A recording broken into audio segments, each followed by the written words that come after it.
Hello,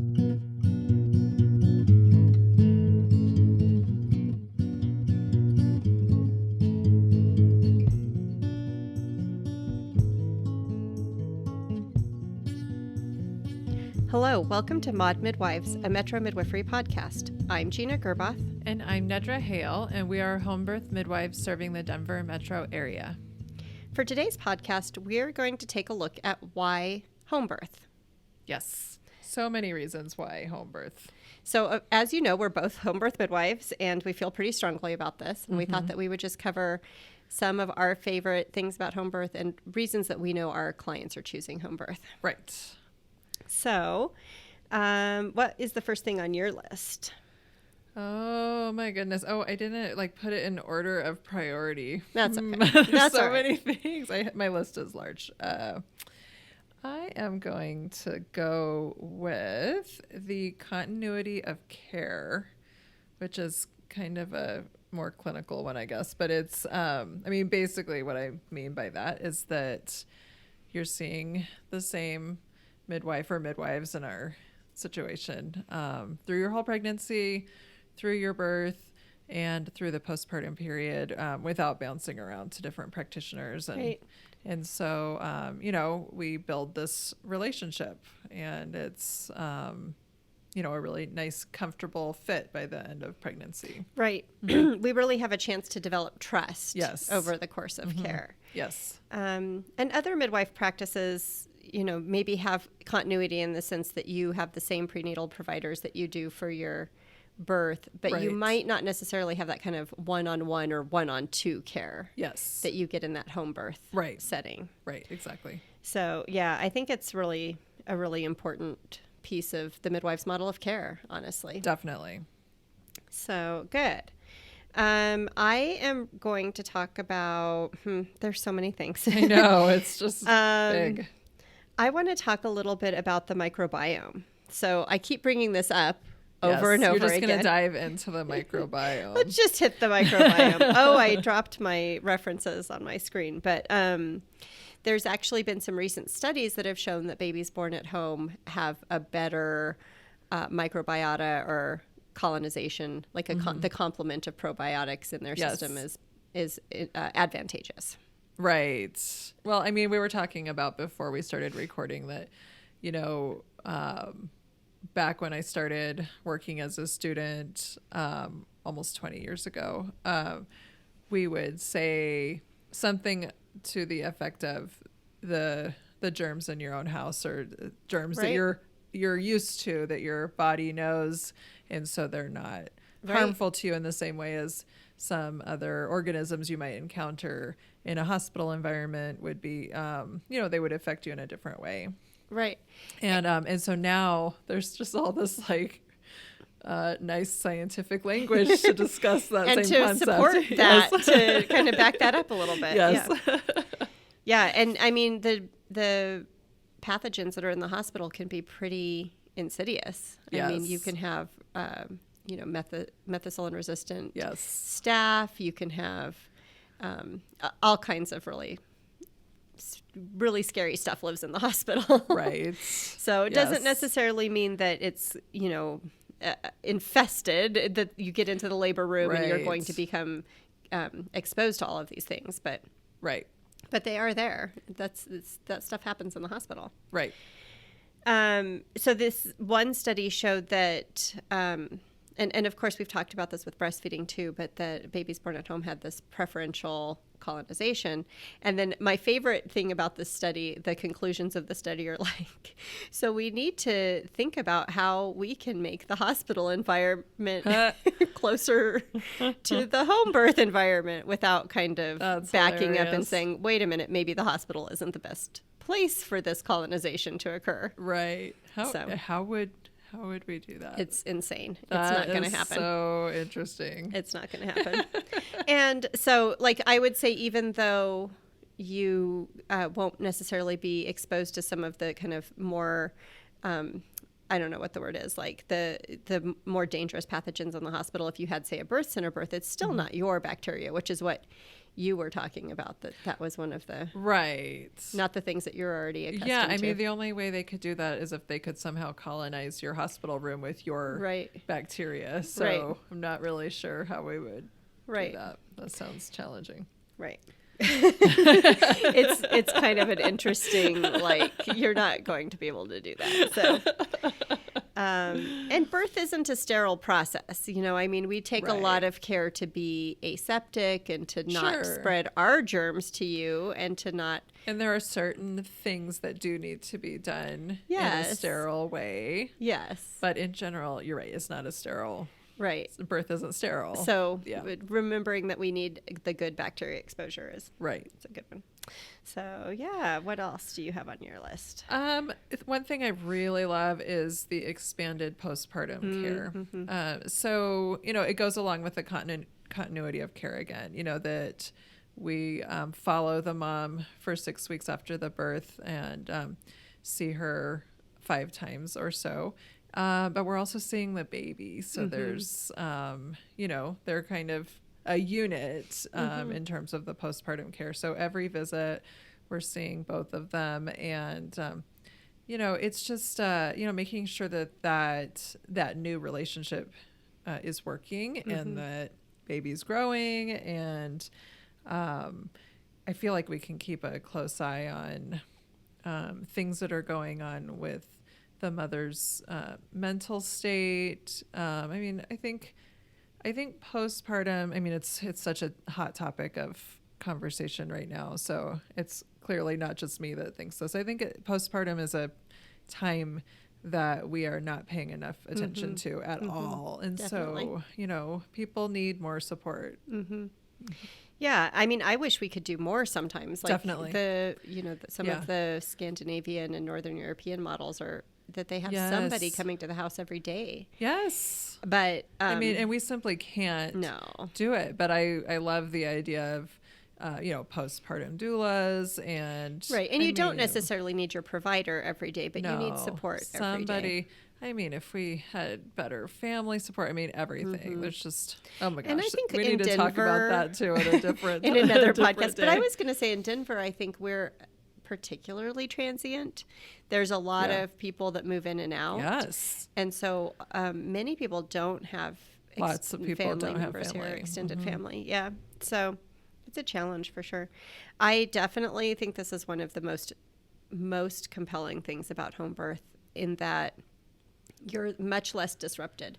So I know you and I usually feel pretty good about if everything's normal, sending the family into the pediatrician at about a week, so that whole first week, in the absence of anything happening, you get to be home snuggling your baby and learning how to breastfeed and learning to read your baby. And, you know, that's really, I think, so much nicer. Yeah. I mean, there's just so many reasons why that's nice. And especially in the winter when we've got flu season and it's cold and, you know, not taking the baby out into the world. I mean, I know it's always been so annoying to me as a young mother when all the grannies would say, why do you have that baby out here? And, you know, it's too small. Now you get it. And now I'm like, I am the granny. I am actually not a granny. Don't. Knock on wood. Yeah, knock on wood. Yes. That is nothing that either of us want to happen right now. Yeah, it's too soon. Too soon. And also, it kind of going along with the same one is, you know, in those hours after the birth, not the immediate hours, but, you know, that first day of birth after the team leaves is so nice to be in your bed and comfortable and no beeping and people not bugging you. And, you know, I tell a story. It sounds really inappropriate, but I'm going to tell it anyway. That I was in the hospital with my first and I had finally fallen asleep. And people, if you remember that first birth story, we are talking days of not sleeping. Right. I had finally fallen asleep. Everything was quiet. And the nurse comes in to check my bleeding and my sutures and all of that. And she checks my bottom while I'm asleep, which was my goodness, super violating. And I'm pretty sure this doesn't happen today. I just want to caveat, this is not something to expect if you're planning a hospital birth today. but I think she didn't want to bother me. But in the end, it was really weird to have someone checking my pad and stuff while I was asleep. Yeah. It was bizarre. That is really weird. But now that you say it, I do clearly remember the experience of having been up all night and trying to sleep and having the light turned on over and over again to check my fundus. And, you know, I'm like, I'm just trying to sleep here. I'm just trying to sleep. And we can check your fundus in the dark. Just, if we're still there and it needs to be checked, we don't need to turn on all the bells and whistles and lights. And, and we do give, just to, clarify, we do give a lot of instructions for how to help yourself, how to check your own fundus. And I mean, so much of the whole picture of care from beginning of pregnancy to postpartum is knowing your own body and being, we like to use the word partner in your care and all of that. So yes, we want you to know where your fundus should be and what your bleeding should look like. We give you a lot of instructions about what to look for and what's normal and when to call us if it's not normal. Yes. So So just being left alone. Oh, and babies usually take a big long sleep, starting about 4 hours after birth. They will sometimes sleep for 6 hours that first day. Right. That is your gift. That is your chance to take a nap. And you should take advantage of that. Take advantage of that. And it's much easier to do that at home for sure. So one thing I love about home birth is the fact that you can almost always choose all the people that are at your birth. So you're going to know all of us. There's the remote possibility that we might have to call another midwife in or something if one of us is ill or something, but we make a large effort for you to meet our backup midwife and that kind of thing. And so you know who your care staff is, and you also get to choose what members of your family are there. If you want friends, neighbors, whoever it is, obviously not like a baseball team in your bedroom, but the point is you can choose and be comfortable, and I think that's really nice. It kind of goes back to the idea that, well, this is actually one thing I was going to mention, is that the power dynamics are different at home birth than they are in the hospital.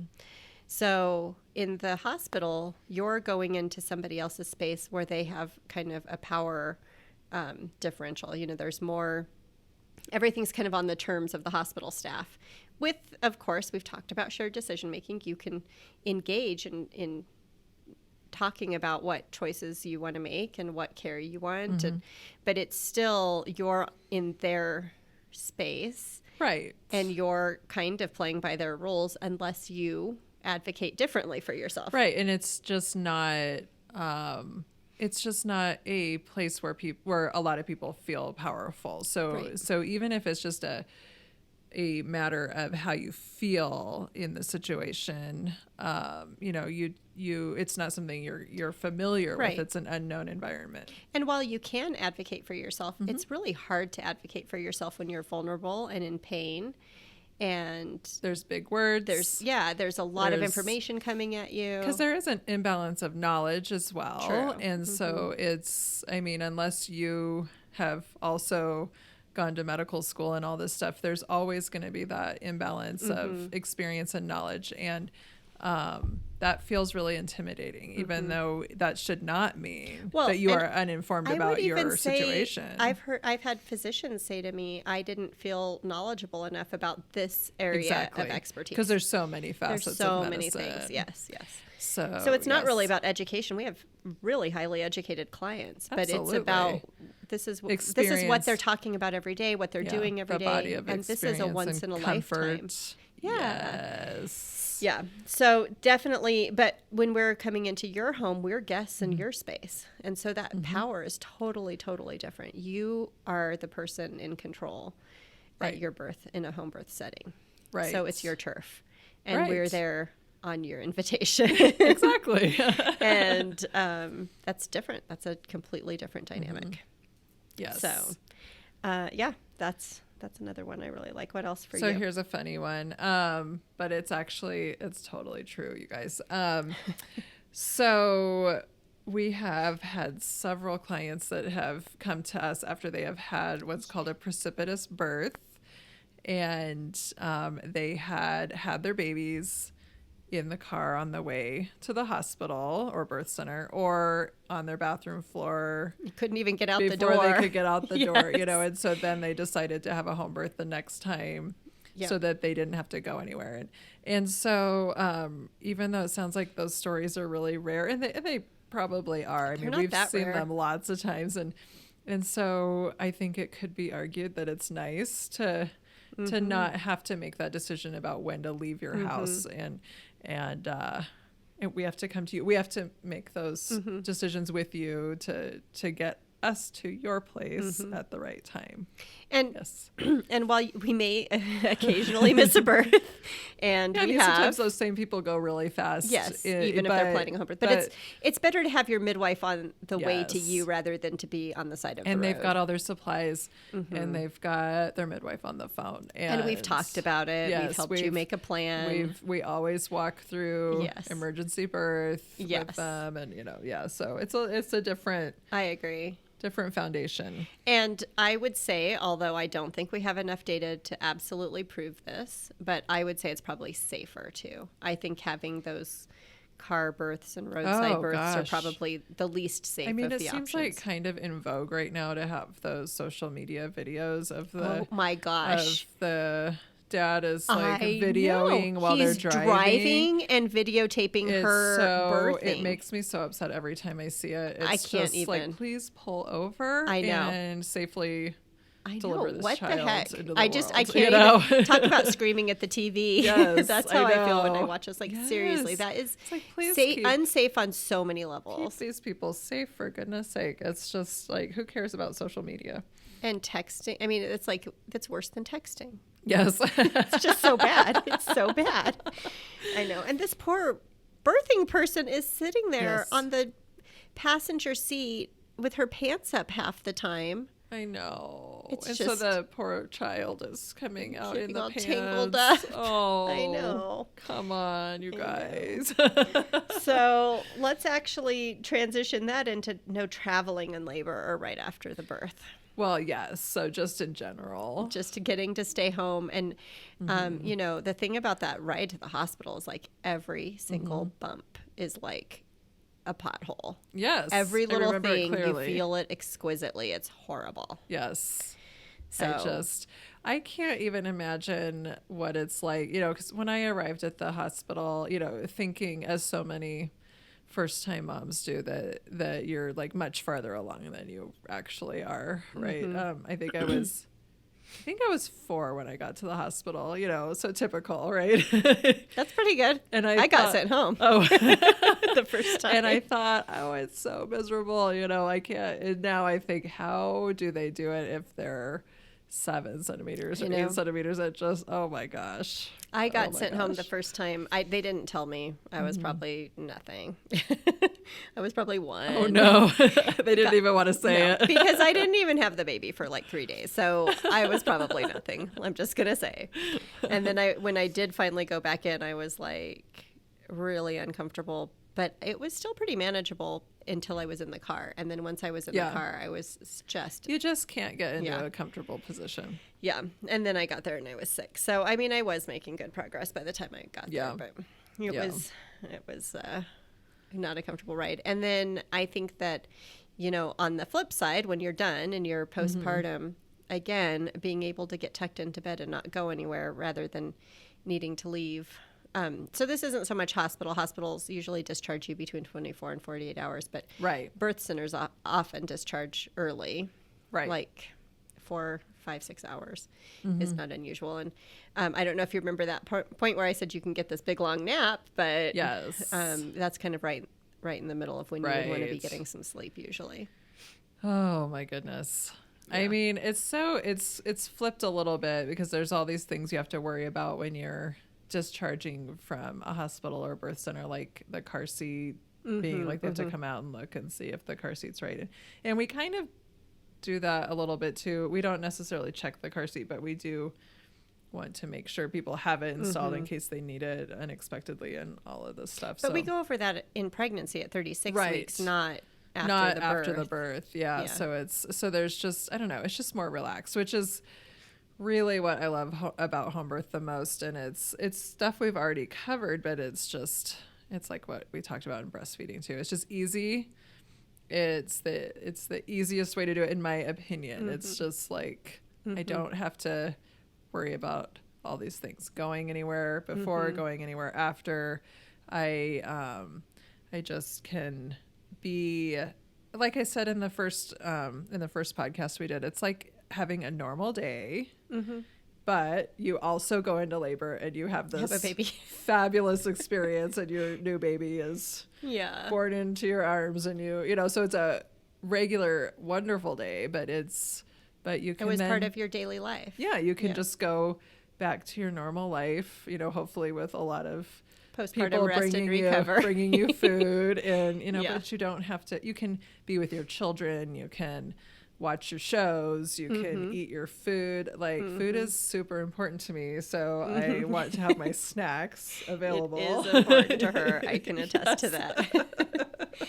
And your other things, your pillows. I mean, pillows are important to me. Pillows, cushy blankets. And it's not like I can just take my pillow to the hospital. Like, I have my pillow set up. I have my pillow for lounging and my pillows for sleeping. And it's creature comforts. Yeah. And I don't know. It seems kind of silly, but it's totally not. Like, you have all of the things you need at your fingertips, and you may not know the things that you're going to need. And so then you can get them when you want them. Yes. Yeah. And I was going to say something about food delivery services too, but if it's easy you can do that in the hospital, but it's just sort of at home. It's easy to get the things that you need, even if you don't have them right there. Right. It's just, everything's just accessible and comfortable. Yes, exactly. So one of my favorite home birth quotes is Dave Matthews from the Dave Matthews Band. Oh. He said, we had a home birth, or no, what did he say? He said, he was born at home, which was great because I knew where the beer was. So it's it's a quote that basically summarizes that whole point. So should we talk about the baby's experience? Sure. Okay. I mean, I can only imagine how nice it is for a newborn baby to not have to be separated from their mother after the birth. And, so many hospitals are doing a much better job at that. And they have the bedside bassinet, and they don't take the baby out of the room a lot of the time. I mean, it's certainly not universal, but it's definitely improving. Yeah, there's baby friendly designations, and I mean, so things are getting better and better and better. And then the birth center model, of course, does a good job at it. There's just like that drive home piece there, but so it just must be really nice to just go up on your mom's chest and just be able to stay there. I mean, there's not really a reason to do anything different. And we often, we'll be at the birth, and some well-meaning person, maybe the partner or the grandmother or somebody will say, well, do you want us to turn on some lights so you can see? And we really don't. No. We really want it to be as comfortable and cozy and dark, not dark, but right. We need a minimal amount of lighting when we're doing the newborn exam, and things like that. But it doesn't have to be what you think. And we have ways. We have flashlights, and we shield the baby's eyes, and we try to do things without having to like disrupt the whole entire room and environment. Right, and the newborn exam is done. Not very quickly after the birth, maybe an hour or so after the birth, with the exception of the quick little checks we do to make sure that the baby's color is good and the heart rate is good. So we're checking baby on mom's chest, but we don't do that head to toe exam for a little while, so that until there's kind of a natural pause, so that nursing is established, and it seems like the right time to do it unobtrusively. And then it's done right there on the bed next to mom. And it's, so it's just not, we try to keep the interruption to a minimum. Yeah. And as we've talked about multiple times, having that uninterrupted skin to skin contact, having the the kind of allowing the baby to find the breast, allowing the mom to initiate breastfeeding, all of those things really set the stage for success too. Right. We're much less likely to have big disruptions. And sometimes we do have hiccups, but going back to skin, going to kind of that evolutionary biological kind of approach really can help repair any bumps that happened along the road. I mean, too. just like with every pregnancy, every journey out of this birth is going to be a little bit individual. Right. So, yeah. And then, we still offer pretty much everything that's offered in the hospital. We still offer vitamin K. Right. We still offer eye prophylaxis. We don't offer any vaccinations. It's out of our scope of care. So that's usually something people go to the pediatrician for if they want to do that. But we do still offer the standard of care. We just try to do it in as unobtrusive way as possible. And many people decline some of the things that we offer too. So that's again, a personal decision and something that we'll talk about extensively in your care. Right. But we try not to just take the baby away and lay the baby down in a bassinet and give the baby a shot and kind of do all of these really jolting, scary things for the baby all at one time. Yeah, I mean, you just picture what the baby's life was like inside the womb, and just imagine what it is like to have that difference occur. To be cold for the first time. To be cold and alone, and that hungry, to feel hunger. To feel hungry. They've never been hungry. No. And so, as much as oh man, it's upsetting just thinking about it. As much as we can, we want to help the baby to feel just as secure as they did inside. Yeah, security. That's a good word for that. Yeah, I think it really sets the stage for helping this little person get started. Yes. The other thing that I have is that home lends itself to a more private and intimate experience. It's so birthing. I think we're going to do another podcast soon about the chemical process of birth. Where we talk about the hormones of labor, even pregnancy, labor, and postpartum, and how they all interplay. It's very, very easy to disrupt those processes. Yes. So if somebody doesn't feel comfortable, doesn't feel secure themselves, doesn't feel or feels rushed or pressured or observed, or if somebody is not feeling safe and comfortable, they are not likely to surrender to the process that allows those hormonal things to happen. And so we can have a disruption in a physical process that's based on like psychological well-being. Right. And that's a pretty big deal. Yes, absolutely. I mean, it's such a big topic. Yeah. So, one thing we know is like adrenaline. Of course, there's always adrenaline at the end of the labor as the baby's, being born. But adrenaline early in labor is not good for the process of labor. We want to keep it calm and safe and have privacy. And birth is one of the most intimate things you're ever going to do. You're vulnerable and you're exposed. Right. And being with people that you feel safe and comfortable with and being in an environment that's safe and comfortable is really going to actually usually help the process unfold more ideally, or not even ideally, but normally. Right. Normally is the word. I mean, like you picture the mama cat going and giving birth in the closet, so that she can have privacy. And it's just so your body can work. And humans are like that. Yes. They are like that. And we see it a lot. They're den birthers. And I think sometimes, like, even though people may or may not be into water birth, I think that's one of the things about the birth tub that works really well is that I think that the birthing person feels really interesting. Cocooned in the birth tub. I think that's part of what it works well. Well, that's a great idea. Makes it work well. Yeah. I bet that's true. Yeah. I mean, is there anything else that you wanted to talk about? Oh, there's so many things, but I think we're probably getting close running out of space. Getting close to 30 minutes. I mean, one thing I wanted to mention is that there's all sorts of reasons that people choose home birth. Yes.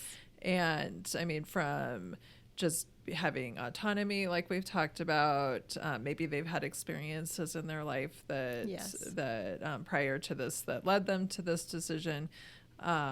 there's all sorts of things going on in the world right now about how people are treated in labor. And, it's all really important reading that people should do. Obstetrical violence Yes, is real. Birth exactly. trauma is real. Exactly. I mean, we should have rights over our bodies, of course, even in birth, especially in birth, perhaps. Yes. And it's why this has been overlooked for so long. It's like, this is still my body. Yeah.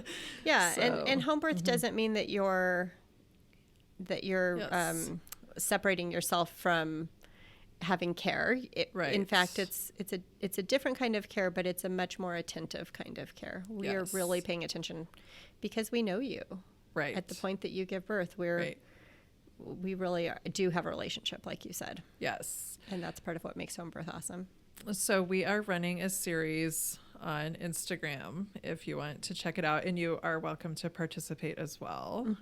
And it is just called Why Home Birth. Why Home Birth. Right. It's just people talking about why they chose home birth. And I think it's really interesting. I love reading them. So I invite you to do that as well. Yeah. If you want to do that, you can email a picture and anything from a 1 sentence to 1 paragraph quote about why you chose to have a home birth. And we would love to feature you on our series. Yes. And it's at Metro Midwifery, just like all of the rest of our social handles. Or you can email to Gina at Metro Midwifery or Nedra at Metro Midwifery too. Yes, perfect. Yeah, and check us out on the web, www.modmidwives.com, www.metromidwifery.com. And we look forward to our next podcast. We have an interview coming up soon. Speaking of birth trauma. Our first interview. Yeah, maternal mental health and birth trauma will be coming up soon. So excellent. Really, really important topics. Yes. Okay. All right. Everybody have a great week, and we'll see you next time. All right. Bye.